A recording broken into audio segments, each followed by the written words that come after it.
It is time to head over to the United States, to Hollywood, to La La Land, and the most glamorous woman in California. I'm not talking about Meghan Markle. I'm not talking about Gwyneth Paltrow and her weird eggs that go in wrong places. I'm talking about the queen of US showbiz, royal and political reporting, Kinsey Schofield. Hi, Kinsey. I know exactly where those eggs go, Mark, and I love that reference. I've missed you so much, reunited, and it feels so good. Well, listen, it feels so good to have you on, and I'm wearing 3 of the eggs as we speak, and I've barely exhaled since they went in, so I'll try and soldier my way through this interview. You're a tough cookie, and I appreciate that. Not an as-ever cookie. Well, listen, I'm so glad to have you on, because we need to talk about lots and lots of issues. First of all, Prince Harry, never far away from the news, and apparently not a happy bunny.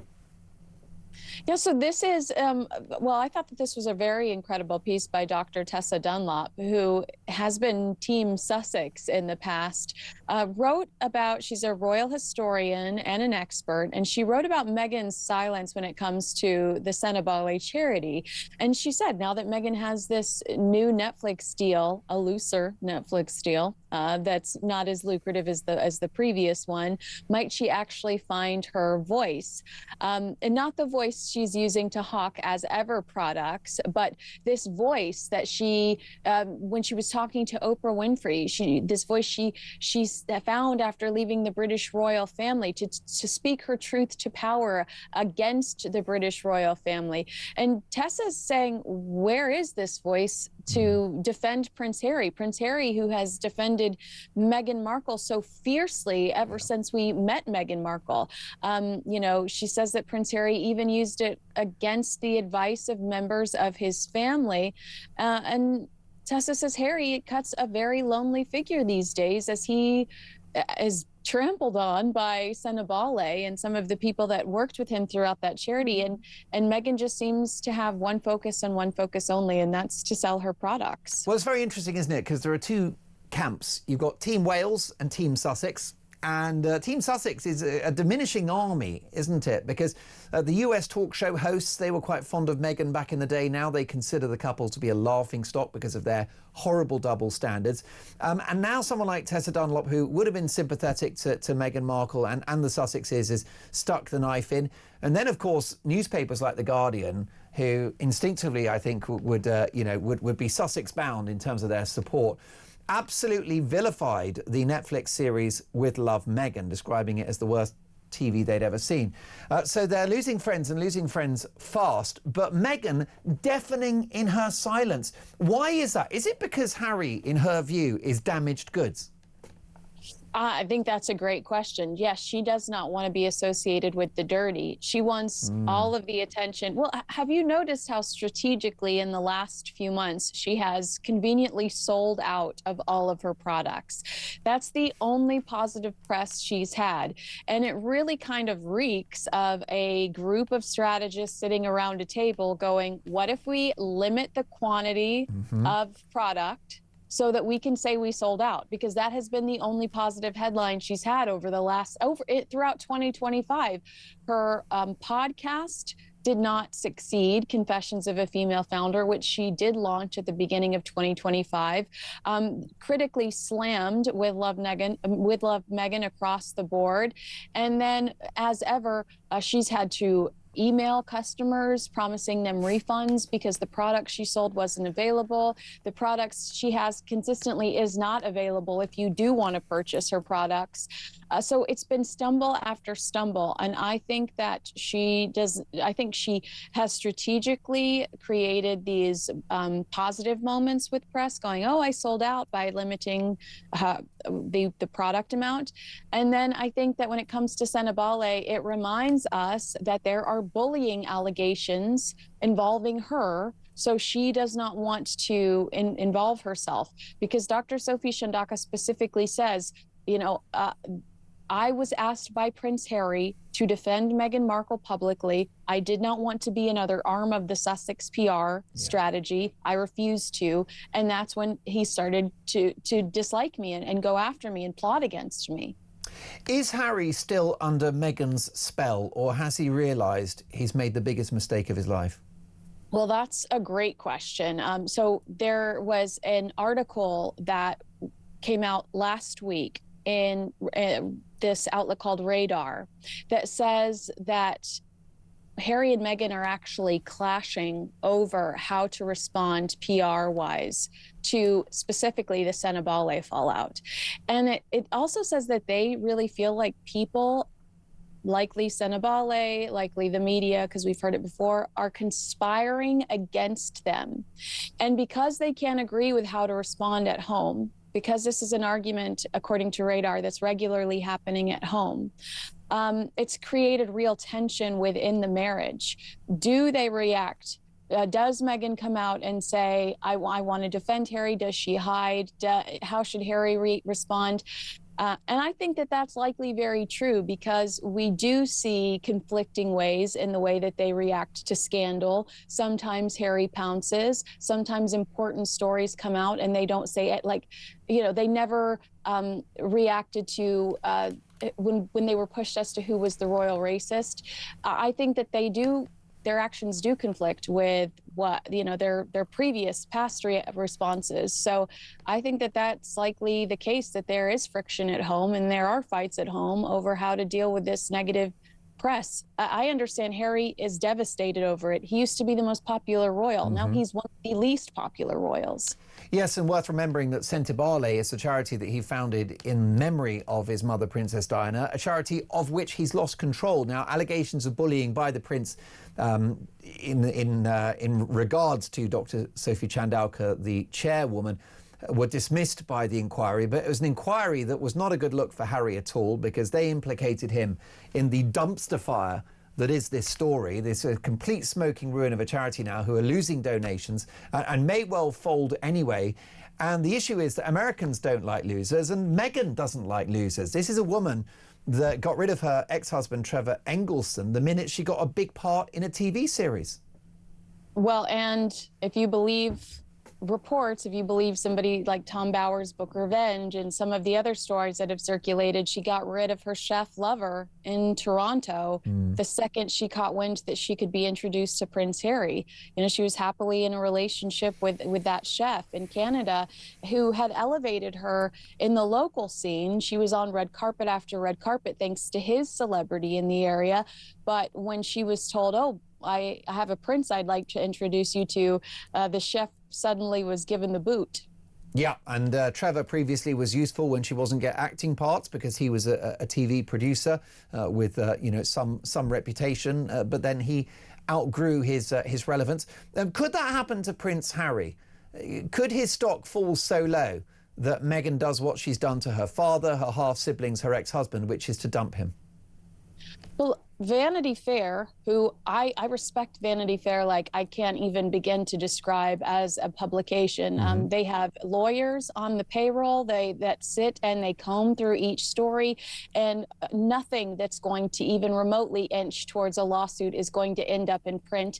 Vanity Fair said earlier this year that they were told that someone from Meghan's camp was shopping a potential divorce book. They wanted to know how much Meghan Markle could get if she brought a divorce book to the table. And Harry and Meghan not only never threatened to sue Vanity Fair over that piece of information, they never denied it either. Well, Meghan would be a lot richer as a divorcee than she currently is, wouldn't she? Because if she and Harry were to divorce, well, that's when Netflix would suddenly regain interest in Meghan, because we'd have a TV series and it would be Meghan, My Story, and we'd have a book of the same name, and it would accrue millions, wouldn't it? It would, and that is one of the rumors that has circulated surrounding why Netflix would even remotely stay associated with Harry and Meghan, because they've seen how vengeful she was throughout the Oprah Winfrey interview, throughout that sit down. That is a bitter, angry woman. I'm sure that they resent the fact that they didn't get that interview, that Netflix wasn't their first stop. And I think that ultimately that is what upset Spotify, and that's why Spotify was so quick to dump them, because they thought, we didn't even get the goods. You gave us archetypes about complaining about titles.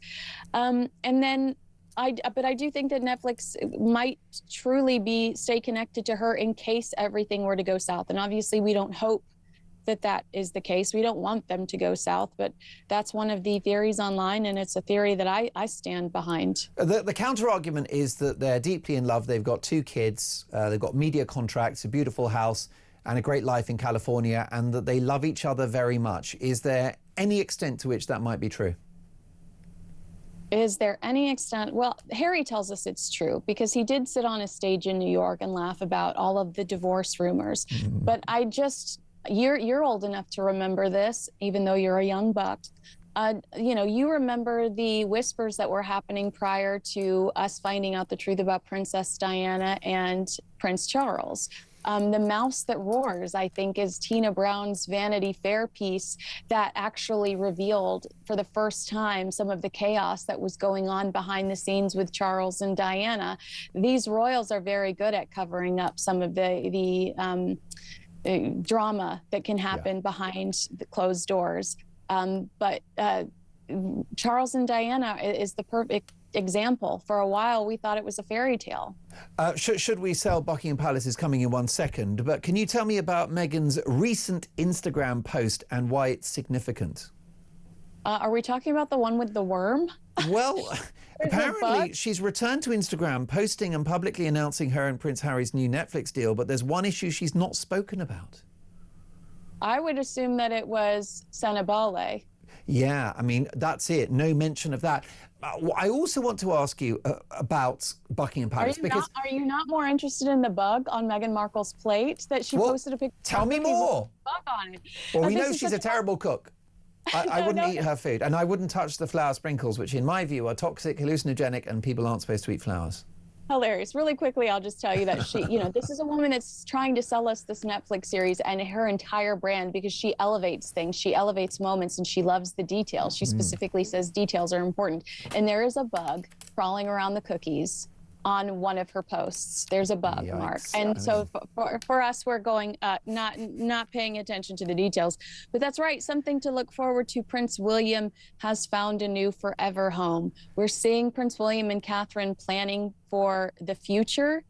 And, I think that, like you said, obviously we want King Charles to be here forever and ever. But, there's something very charming about them moving from Adelaide Cottage. They're staying in Windsor Great Park, but into Forest Lodge because they want new memories. 2024 was incredibly hard for the entire family with Catherine's cancer, and they want, just to start fresh. Well, I think it's great news. I think they deserve it. And this is very much a tale of 2 brothers because you've got Harry when he was at Frogmore Cottage. He required the British taxpayer to cough up around £2 to £2.5 million for renovations to Frogmore Cottage, which in the end was never enough for Meghan. Didn't matter how much money they spent, but it came from the taxpayers. Now, Harry repaid it, but that wasn't the plan. That was when they left the United Kingdom. The taxpayers paid for it. Meanwhile, Prince William, is going to pay for the renovations to this new forever home. It could cost him well over £1 million, and it's coming out of his own pocket, and the couple will be paying commercial rent as well. This is no freebie for William and Catherine. Yeah, I mean, they do have the money to do so, so they're very lucky to be in the position to do that. But I saw, to your point, Chef Darren McGrady, who was the Queen's chef, Princess Diana's chef, as well as William and Harry, say, it's kind of sad because this is the end of a chapter. This means no more monarchs living in Buckingham Palace. Yeah. That's exactly right. And it raises questions about how much Buckingham Palace costs, not just the running costs, but at the moment the renovations are penciled in for around £400 million, which will be paid for by my viewers and listeners. And it makes you wonder about the future of Buckingham Palace. What's it there for? I mean, should it become a museum? Should they sell it? We've got a housing crisis in Britain. You could have some studio apartments. But it's important that we uphold the significance of this building, isn't it, Kinsey? I totally agree. I would live there 120,000% if I could. Yes, if it became housing, I would be the first in line. But I just had the greatest day there last month. I walked as far as I could go. I mean, obviously I was limited. The tour limited me to certain rooms. But as a tourist, I spent a lot of money there that day, $50 on some, box that I could have bought for $3 at Target or Walmart that says Buckingham Palace across it. I mean, I just think it's a great symbol of patriotism, of your history. Other important people have lived there and walked through those doors. Yes, it should be a museum. Yes, it should still exist. Yes, it should be open to the public. I think it's an incredible space and venue. And just to imagine all of the magical moments, secret kisses that happened throughout there, the important people that walked through those halls, war, people debating like whether they should go to war or not. History's just, I mean, to me, history is so enchanting, and I think it's an important space and venue. Do you think, and I'd like to ask my viewers and listeners, do you think that when he becomes king, that William should live in Buckingham Palace in order to maintain the significance of that building? Let me know, 03444991000. But do you think it would be a problem if King William decides to stay at Forest Lodge in Berkshire? Would that be appropriate for the monarch? I think it would be appropriate because he's doing things differently. He has a very different relationship with his children than the relation. And this isn't a criticism of the Queen or King Charles, but I just think he has a very different relationship with his family, and that he prioritizes his family. So if he wants to wake up in their family home every day with them, I value that. I think that that's very significant. And I think that he's raising somebody that you can be excited about being king as well. And that's Prince George, the fact that he wants to spend such quality time with his children and mentor them leadership-wise. Do check out Kinsey Schofield's unmissable YouTube channel, which is simply called Kinsey Schofield Unfiltered. Kinsey, see you soon.